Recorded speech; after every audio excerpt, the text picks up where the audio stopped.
சரி. நம்ம ப்ராஜெக்ட்டோட கான்செப்ட் என்ன? RF based human in restricted area. Restricted ஏரியாவில் யாராவது ஹியூமன் வந்தாங்கன்னா, எனிமீஸ் வந்தாங்கன்னா, அதை டிடெக்ட் பண்ணி சவுண்ட் கொடுத்துட்டே இருக்கும். புரியுதா? அதை பிளாக் பண்ண பின்னாடி தான் அந்த இந்த சவுண்டு வந்து குறையும். இதில் இந்த நம்ம ப்ராஜெக்டோட கான்செப்டை பார்த்துக்க. இது டிரான்ஸ்மிட்டர் கிட்டு, இது ரிசீவர் கிட்டு. சரியா? இந்த டிரான்ஸ்மிட்டர் கிட்டில் பாரு, பவர் சப்ளை யூனிட் யூஸ் பண்ணியிருக்கோம். அங்கே ஆல்ரெடி எக்ஸ்பிளைன் பண்ணிட்டேன் பவர் சப்ளை பற்றி, அதனால் தேவையில்லை. இது ஐஆர் டிரான்ஸ்மிட்டர் ரிசீவர் தான், அதுவும் அங்கே வச்சு சொல்லிட்டேன். அப்படி தானே? இது வந்து ரிலே யூனிட், ரிலே பற்றியும் சொல்லிட்டேன். இது டிரான்ஸ்மிட்டர் யூனிட் 27 மினிட்ஸில் வந்து இது சிக்னலை பாஸ் பண்ணும். இது வந்து ஐஆர் டிரான்ஸ்மிட்டர் ரிசீவர். இங்கே யாராவது பர்சன் டிடெக்ட் ஆனால் வயர்லெஸில் உனக்கு என்ன பண்ணும்? இந்த ரிசீவர் யூனிட்டில் வந்து எனிமீஸ் டிடெக்டர்னு சொல்லிட்டு வந்து சவுண்டு கொடுக்க ஆரம்பிச்சிடும். இது ரிசீவர்.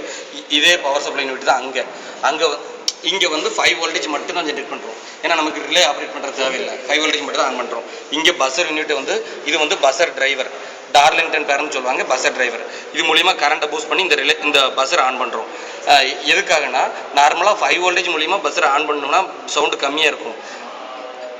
மைக்ரோ கண்ட்ரோலர்லேருந்து வரக்கூடியது பார்த்தோன்னா 5 வோல்டேஜ் 5 மில்லியம்பியர் கரண்ட் தான் வரும். அந்த 5 வோல்டேஜ் 5 மில்லியம்பியர் கரண்ட்டை 12 வோல்டேஜ் ஒரு 50 to 75 மில்லியம்பியர் கரண்டாக ஜென்ரேட் பண்ணுறதுக்கு தான் இந்த டார்லிங்டன் பேர் வந்து நம்ம யூஸ் பண்ணுறோம். இது 27 மினிட்ஸை ரிசீவ் பண்ணுறதுக்கு ரிசீவர் யூனிட், இது டிஸ்பிளே யூனிட், இது மைக்ரோ கண்ட்ரோலர் யூனிட்.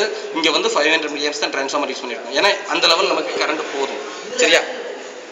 வேறு ஏதாவது டவுட் இருந்துச்சுன்னா யோசிச்சு வைங்க, நான் பதில் சொல்கிறேன். ஓகே? இந்த கிட்டை ஆப்ரேட் பண்ணிட்டு தான் இந்த கிட்டை ஆப்ரேட் பண்ணணும். முதல்ல பார்த்தீங்கன்னா வயர்லெஸ் செக்யூரிட்டி சிஸ்டம்னு வந்து நிற்கும். இப்போ என்ன பண்ணோம்? நம்மளோட இது என்ன, இது வந்து அன்வான்ட் ஏரியா, ரெஸ்ட்ரிக்டட் ஏரியாவில் வந்து யாரும் பர்சன் டிடெக்ட் ஆனால் ரிலே ஆப்ரேட் ஆகி எனிமீஸ் ஆர் டிடெக்டான்னு சொல்லிட்டு சவுண்ட் வந்துகிட்டே இருக்கும். இதை வந்து திருப்பி ரீசெட் பண்ணினால் மட்டும்தான் உங்களுக்கு வந்து சவுண்டு ரீசெட் கிடையாது. ஆப்ரேட் பண்ணிட்டீங்க.